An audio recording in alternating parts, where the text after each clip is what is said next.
2 दिसंबर को Disney plus Hotstar पे एक फिल्म आई फ्रेडी। इस फिल्म को मैंने देखा और ये फिल्म देखने के बाद में इस फिल्म का रिव्यू करने का मन नहीं हुआ। मैंने सोचा क्या ही रिव्यू करूं इस फिल्म का, लेकिन जब मैंने देखा कि इस फिल्म की तारीफ पे तारीफ हो रही, तो मुझे लगा कि इस फिल्म का रिव्यू मुझे करना चाहिए और मैंने किया भी। तो इस फिल्म के डायरेक्टर हैं शशांक घोष।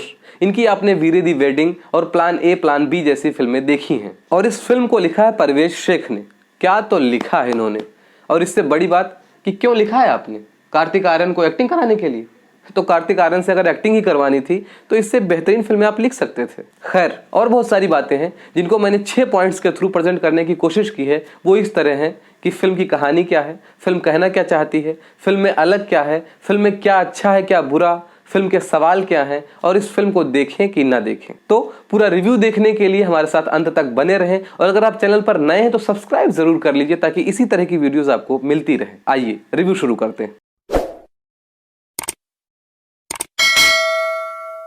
नमस्कार, द फोकल लेंथ में आपका स्वागत है। हम सीधे शुरुआत करते हैं अपने पहले पॉइंट कहानी से। तो फिल्म की कहानी बचपन के आघात से परेशान डॉक्टर फ्रेडी जिनवाला की है, जो मुंबई में काफी नीरस लेकिन एक सम्मानित डेंटिस्ट के रूप में अपना जीवन जी रहा है।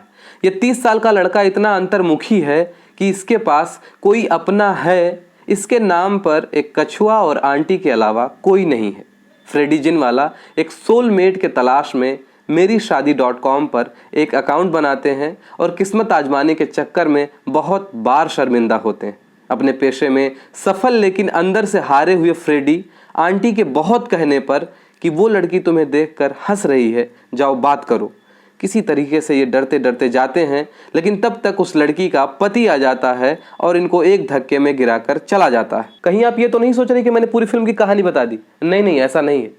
फिल्म की कहानी तो यहाँ से शुरू होती है जब ये लड़की फ्रेडी से मिलने दोबारा इनके क्लिनिक पर आती है। वहां से शुरू होती है भाई साहब की कहानी। अब इनकी कहानी में ज्यादा आगे ना जा करके हम अपने अगले पॉइंट की तरफ बढ़ते हैं, क्योंकि इन्होंने जो लिखा है वो फिल्म देख करके आप समझ जाएंगे। इस वाले पॉइंट के लिए मैंने इस फिल्म में बहुत खोजबीन की, लेकिन मुझे कुछ खास मिला नहीं। वही जो और सस्पेंस और क्राइम फिल्मों में होता है, इसमें भी वही था। फिर भी कुछ चीजें हैं जो मैं आपको बता रहा हूँ।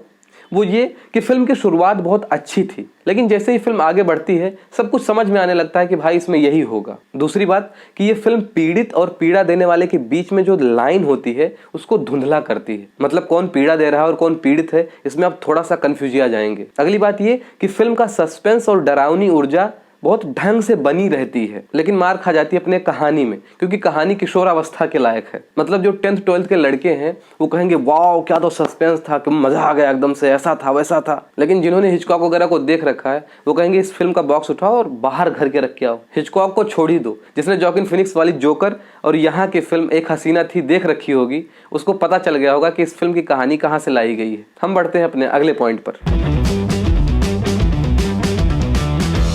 वही घिसे पिटे सवाल कि क्या अपने पति या पत्नी से ताउम्र छुटकारा पाने के लिए उसे जान से मरवा देना चाहिए। मतलब दुनिया के सारे नियम कानून, तलाक लेने वाली व्यवस्था सब कुछ खत्म हो चुकी है। अब आप सोच रहे होंगे कि इतना नियम कानून से चलेंगे तो फिल्म की कहानी कैसे बन पाएगी। बिल्कुल सही सोच रहे हैं आप, लेकिन गौर करने की बात यह है कि जब हीरोइन की उसके बॉयफ्रेंड के साथ में तस्वीर वायरल होती है तो हीरोइन के मन में डर बनाने के लिए जो फैमिली प्रेजेंट की गई है, वो फैमिली जब हीरोइन परेशान थी, उसका पति उसको मार पीट रहा था, तब कहाँ थी। मतलब एक लड़की जिसकी तस्वीर उसके बॉयफ्रेंड के साथ वायरल हो गई है, अब उसके मन में डर कैसे आएगा। तो फैमिली को प्रेजेंट कर दो ताकि उसके मन में डर बन जाए कि फैमिली को तक ये बात पहुंच गई। और उससे पहले फैमिली कहाँ थी। मतलब कुछ भी कुल मिला करके फिल्म की कहानी लिखो और फिल्म की कहानी जहाँ फंसने लगे वहाँ अपने हिसाब से कोई एलिमेंट डाल दो। ऐसा नहीं होता है, उस एलिमेंट का एक आर्क भी होना चाहिए। लेकिन ये लोग करें भी तो क्या करें। कैमरा वाले के साथ साथ लिखने वाले भी कार्तिक आर्यन पे इतना फोकस हो गए थे कि इस फिल्म का कोई और एलिमेंट है, उसकी भी कोई संभावनाएं हैं, उसकी भी कोई भावनाएं हैं, सब खत्म कर दो। फिल्म का जो एक्चुअल सवाल है वो बहुत उम्दा है। वो ये कि मान लो हम किसी से बहुत प्यार करते हैं और वो अगला व्यक्ति हमसे प्यार नहीं करता है या नहीं करना चाहता है, तो क्या हम उसको मार दें। लेकिन इस सवाल का इस फिल्म ने जो जवाब दिया है वो बहुत निचले स्तर का है। अब आते हैं अपने अगले पॉइंट पर।